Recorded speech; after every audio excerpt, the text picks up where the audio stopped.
Olá pessoal, eu sou Gisele Azevedo e estou aqui para apresentar para vocês mais um webinar da Plataforma Educacional Melhores do Brasil. Um projeto inovador que está tornando acessível online o conhecimento dos melhores profissionais de diversas áreas. No webinar de hoje, estamos recebendo o professor Emerson Caetano, ele é de Brasília. Vamos falar sobre a lógica por trás da preparação para concursos de alta performance, o que funciona para concursos de todos os níveis. E vamos para a primeira pergunta, né? Professor, tudo bom? Tudo bem, e você? Tudo ótimo. Então vamos para a primeira pergunta aqui, que é como saber se o meu concurso é de alta performance? Bom, antes de responder essa pergunta aí, a gente tem que fazer uma introdução seguinte. Como é que funciona isso? Eu venho fazendo concursos públicos, né? Começou desde cargos de nível médio até agora. Atualmente eu disputo concursos na área de tabelião de cartório, concurso de cartório, né? Já sou titular lá no estado do Pará, eu sou de Brasília, mas eu digo que eu sou naturalizado paraense também, porque meu local de trabalho é lá.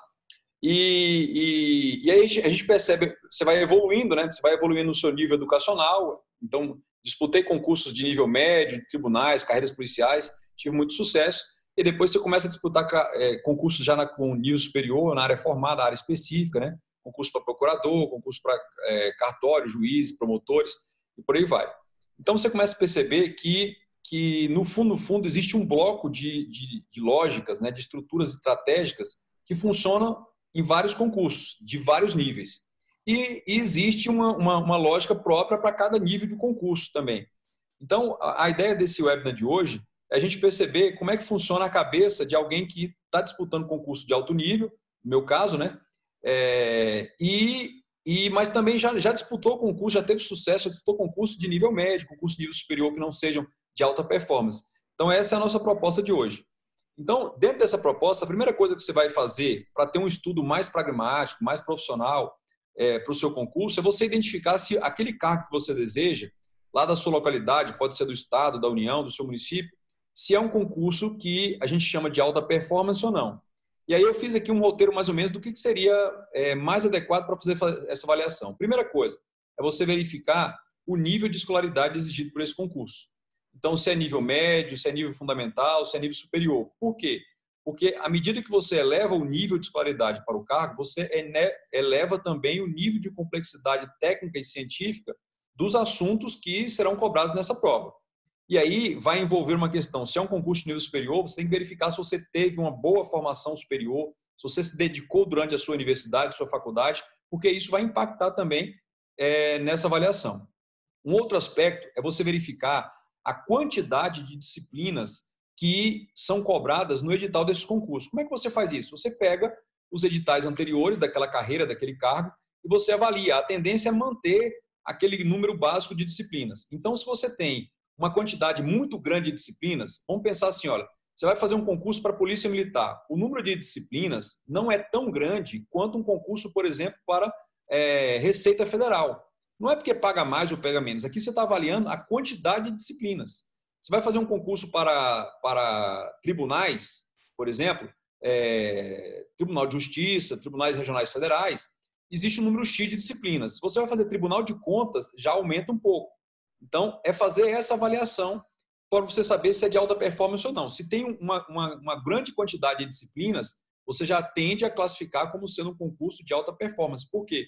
Porque demanda uma série de habilidades intelectuais em diversas disciplinas, desde disciplinas humanas, exatas e outras, da tecnologia, da informação, e por aí vai. Um terceiro aspecto em que a gente avalia para definir se um concurso é de alta performance ou não é a diversidade, a disparidade de disciplinas. Quer ver uma coisa? Você pega um concurso, por exemplo, para Tesouro Nacional, um concurso analista de finanças e controle, você pega um concurso para auditor da Receita Federal. Ele engloba umas 7 ou 8 disciplinas jurídicas, mais umas 4 ou 5 da área de exatas, incluindo contabilidade geral, matemática financeira, estatística. Você entra com disciplinas aplicadas como economia, como política, ciência política e outras. Então, aí você tem uma alta diversidade de disciplinas. O que isso significa? Que a pessoa que é formada em um único curso superior, por exemplo, vai disputar esse concurso, ela vai ter habilidades na sua área. Por exemplo, se sou formado em economia, terei desafios a enfrentar para conseguir a pontuação necessária nas disciplinas jurídicas. Se sou formado na área de direito, vou sofrer em contabilidade, contabilidade pública, contabilidade geral. Então, isso demonstra que, pela própria característica das disciplinas diversificadas do concurso, esse é um concurso de alta performance. Além disso, a remuneração. Por quê? Porque, normalmente, quando a remuneração é muito elevada, isso atrai as pessoas que se autodefinem ou que têm uma consciência de que tem um conjunto de conhecimentos, uma habilidade intelectual mais aguçada. Então, isso vai dificultar um pouco mais. Um outro aspecto aí, um quinto aspecto, seria a gente identificar o seguinte: qual é o perfil dos candidatos atraídos para esse certame? Quer ver uma coisa? Vamos pegar o concurso de consultor do Senado e de policial legislativo. Quando você pega o concurso de consultor do Senado, consultor da Câmara, normalmente são estudantes ou são profissionais que já têm mestrado, doutorado, que fazem da sua vida profissional uma rotina contínua de estudos, quer estudando para o mestrado, para 2, 3 graduações, ou mesmo para outras pós-graduações. Então, essa pessoa ela está habituada a estudar. O cérebro dela está treinado a aprender rapidamente, a esmiuçar conhecimentos. Está treinado para leitura, para exercícios, raciocínios. Então, esse candidato, por si só, ele faz com que esse concurso se torne de alta performance, com a nota de corte muito alta. Por quê? Porque ele tem, ao longo da sua vida, um desenvolvimento de habilidades intelectuais muito aguçado. Então, esse é um outro fator.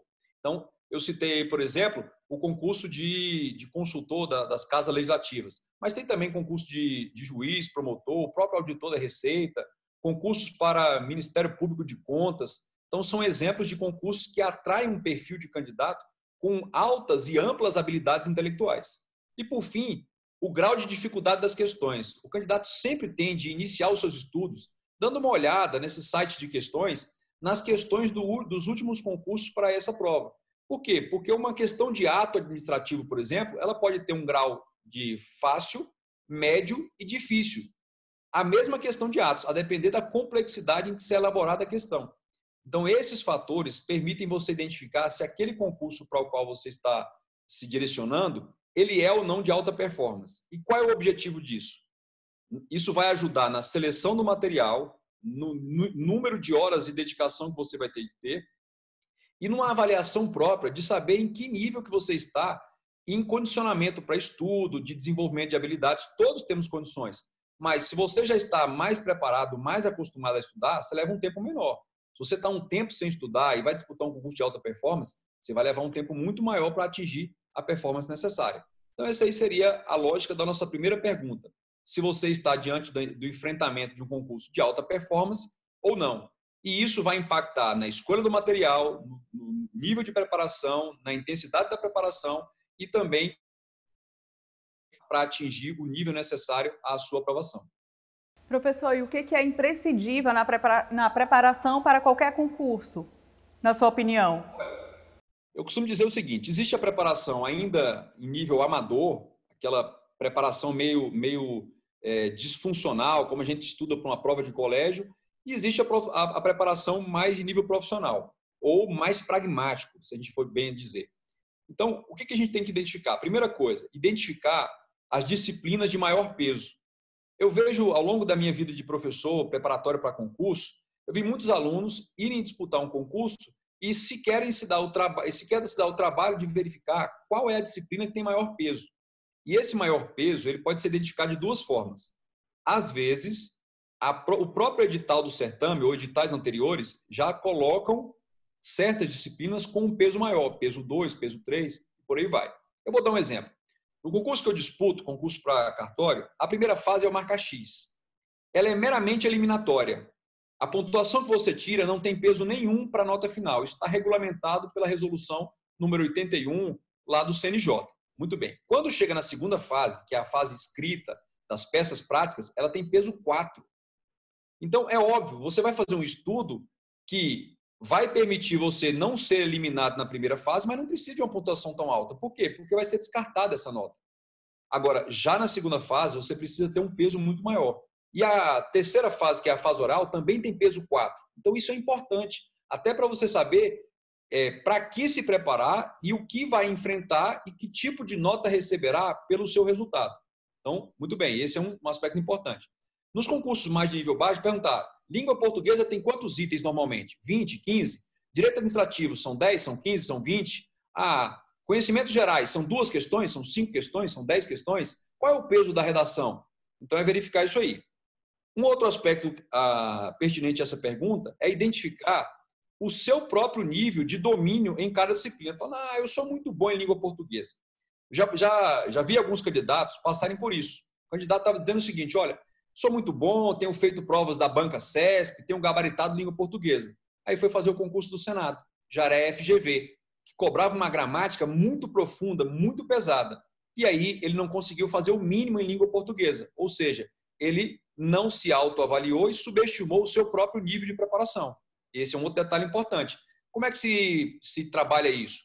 Fazendo questões daquela banca que possivelmente você vai enfrentar e fazendo um volume significativo de questões para você mensurar o seu desempenho na questão prática, aplicada ali daquela banca, daquela disciplina.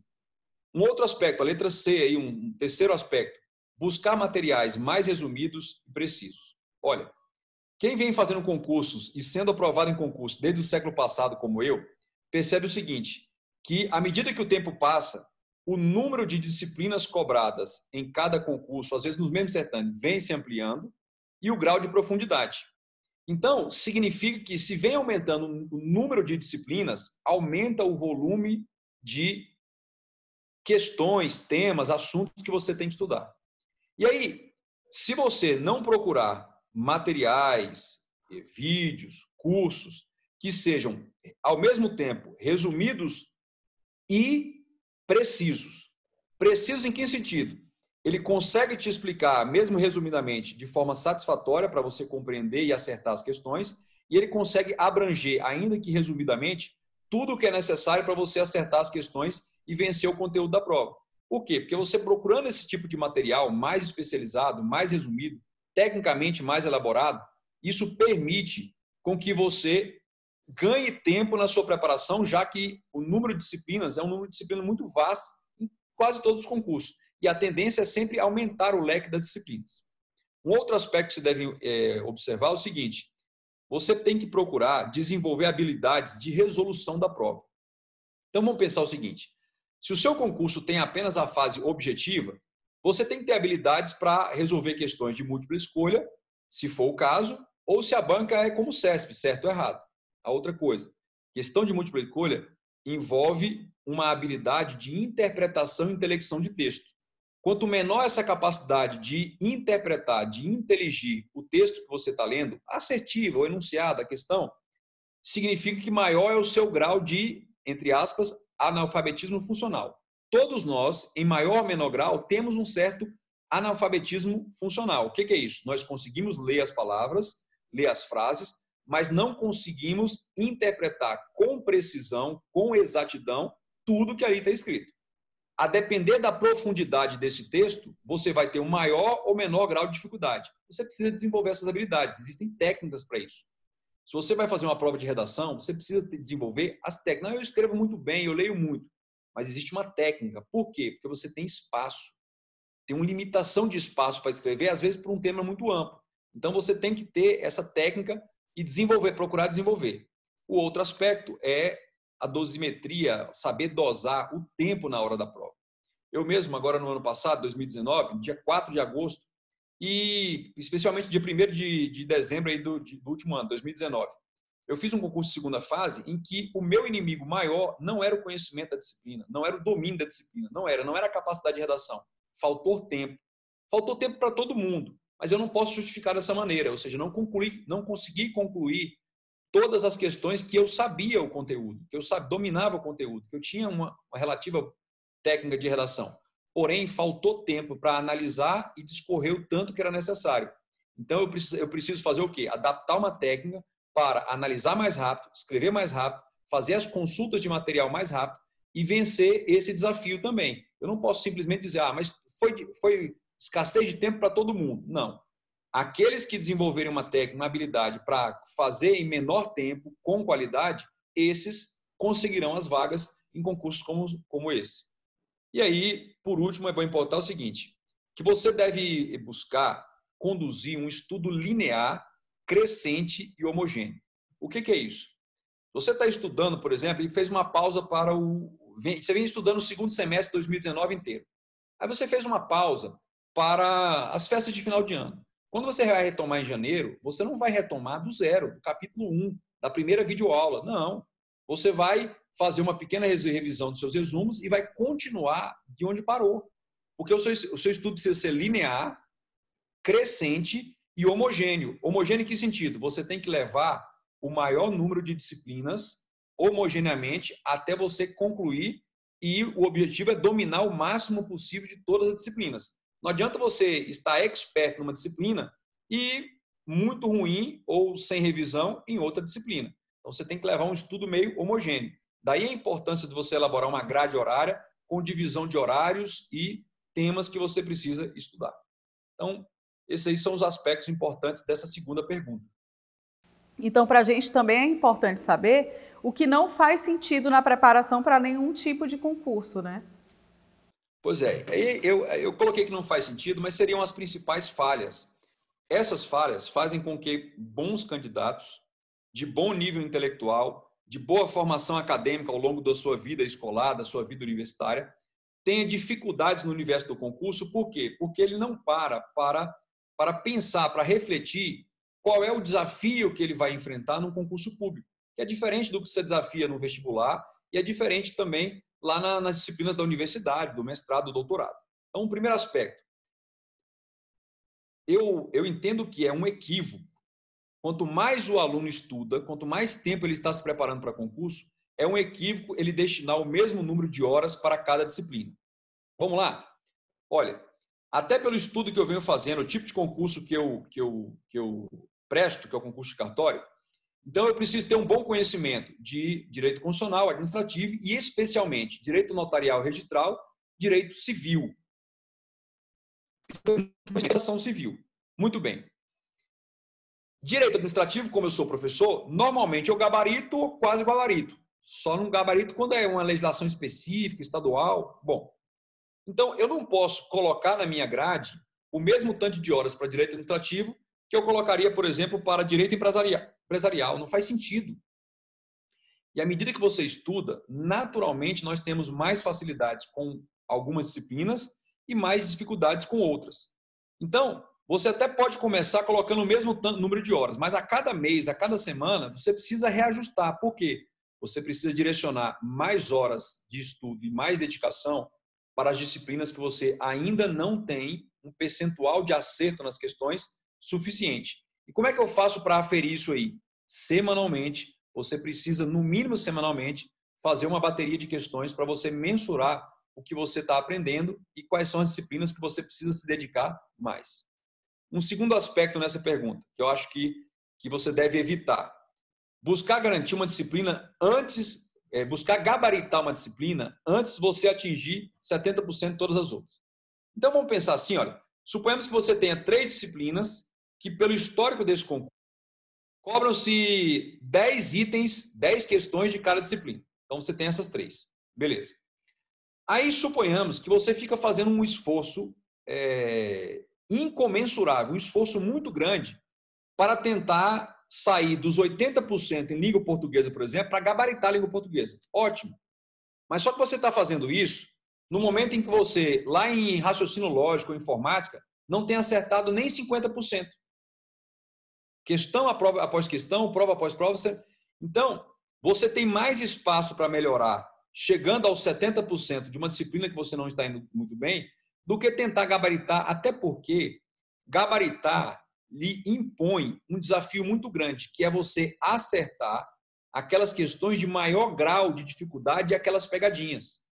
Então, você tem que fazer um estudo homogêneo, assim, eu vou buscar gabaritar? Sim, mas eu só vou fazer o esforço para tanto quando eu estiver levando tudo isso no mesmo nível. Quando eu tiver aí um número hipotético ideal de, no mínimo, 70% de aproveitamento em todas as disciplinas daquele concurso. Não adianta eu falar assim, não, eu vou gabaritar português, porque eu não sei nada de contabilidade, vão cair 15 itens de contabilidade, eu chuto lá alguns. Não, a ideia não é essa. Então, eu acho que isso é um equívoco. E um outro equívoco que eu acho muito grande também é o seguinte, é o candidato fazer ou deixar para saber se está bem ou não numa disciplina apenas no momento da prova. Gente, entrem nesses sites de questões, selecionem pelos classificadores que tem lá e façam simulados você mesmo, para você saber em que nível você está. Não deixa a prova te surpreender, não deixa você descobrir que estava com um baixo nível em uma ou mais disciplinas só no dia da prova. Hoje em dia, é muito fácil você aferir isso antes. Por quê? Porque aí você pode reajustar seu estudo. Você pode pegar uma matéria de disciplina específica. Você pode buscar um PDF, uma videoaula. Então, façam isso. Certo. E para finalizar, professor, como superar positivamente as reprovações? Tem como? Bom, é assim, olha. Não é a vida de concursando. É a vida de estudante. A vida de estudante, ela é feita de um número infinitamente maior de derrotas no curto prazo do que de vitórias. Mas basta uma vitória para você se consagrar. Vamos pegar lá no vestibular? Sabe aquele colega lá que estava tentando medicina? Tentou uma vez, reprovou, tentou duas, reprovou, tentou três, reprovou. Na quarta ele foi aprovado para o vestibular de medicina. Ah, ele entrou mais tarde na faculdade? Sim. Mas agora, 15, 20 anos depois, que ele é médico conceituado, já com mestrado, com sua clínica, trabalhando em vários hospitais, que diferença isso faz? Que diferença isso faz? Então, vejam bem, essa avaliação aí de que você não pode, essa baixa tolerância à frustração, à reprovação, ela é um dos maiores inimigos do concursante.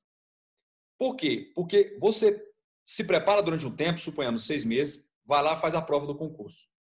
Aí suponhamos que você ficou por 2 na nota de corte. Sai de lá arrasado. Sim, eu também não gosto de ser reprovado. Mas, há 6 meses atrás, quando você fez uma prova de concurso, você ficou longe da nota de corte. Agora você está por 2, ou seja, você está progredindo. Então, fazer esse raciocínio simplista de passou, não passou, reprovou, aprovou, não vai te ajudar muito. Então, o que eu sugiro? Primeiro, não fazer esse juízo de tudo ou nada. Ou passou, ou não adiantou de nada ter um bom desempenho, mas não fui classificado. Não é bem assim, você está melhorando. Segundo aspecto, quando você vem de uma reprovação, você não pode retomar o estudo do zero. Por quê? Porque alguma coisa, e certamente muitas coisas, houve de produtivo. Existiram algumas coisas produtivas.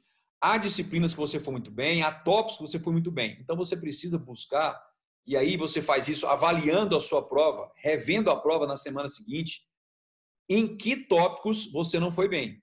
Isso vai te trazer uma reprovação positiva, você vai te ensinar alguma coisa.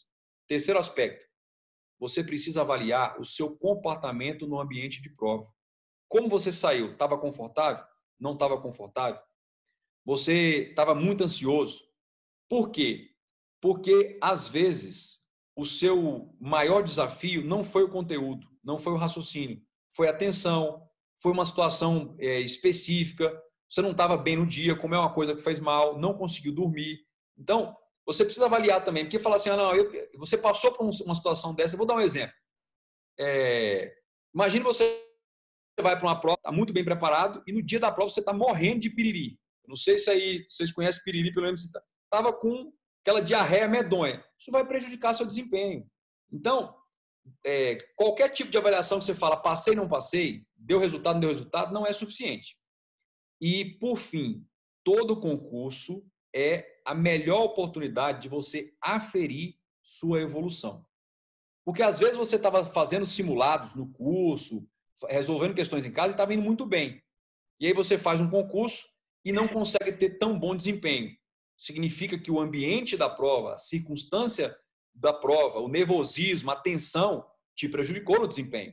E aí, a cada concurso, você pode avaliar como que está o seu estado de espírito, o seu ânimo, a sua tensão, a sua calma para resolver as questões. Então, isso é fazer uma avaliação positiva, mesmo quando o resultado não é o desejado, que nós sabemos o resultado desejado é a aprovação. Então, eu acho que esses são os aspectos que fazem com que candidatos que já estão tendo muitos resultados em concurso de alta performance, eles adquiriram ao longo do tempo esses conhecimentos, essa estratégia, essa lógica. E essa lógica precisa ser conhecida por quem está começando, por quem faz concurso de uma performance mais baixa. Por quê? Porque são fatores, são raciocínios, são lógicas que com certeza vai abreviar o seu tempo de estudo, vai acelerar a sua aprovação e vai melhorar o seu rendimento ao estudar as disciplinas. É isso, o importante é não desistir, né? Com certeza. A gente não trabalha com desistir, né? A gente trabalha com ajustar a estratégia até passar. E sem falar que ganha experiência, né? O que é muito importante. Não, com certeza. Eu já disputei concursos com candidatos que estão, principalmente na minha área, que são candidatos mais novos, recém-formados, ou com 2, 3 anos de formados, que tinham conhecimento tudo na ponta da língua. Você conversa com uma pessoa e fala, meu Deus do céu, ela tem o triplo do meu conhecimento aqui adquirido. Mas a falta de tariba, de experiência, daquele molejo ali na hora da prova, prejudica o desempenho, sim. Ótimo. Obrigada, professor. Foi muito esclarecedor, tá? De nada, eu agradeço a oportunidade. Estamos aí no projeto juntos. Eu que agradeço. Então é isso, nosso webinar termina por aqui, mas na plataforma educacional Melhores do Brasil você pode conferir outros conteúdos exclusivos a qualquer momento. Estude o que precisar, no local que desejar, no horário que preferir, sempre com os maiores especialistas do Brasil. Obrigada pela sua presença. Até a próxima!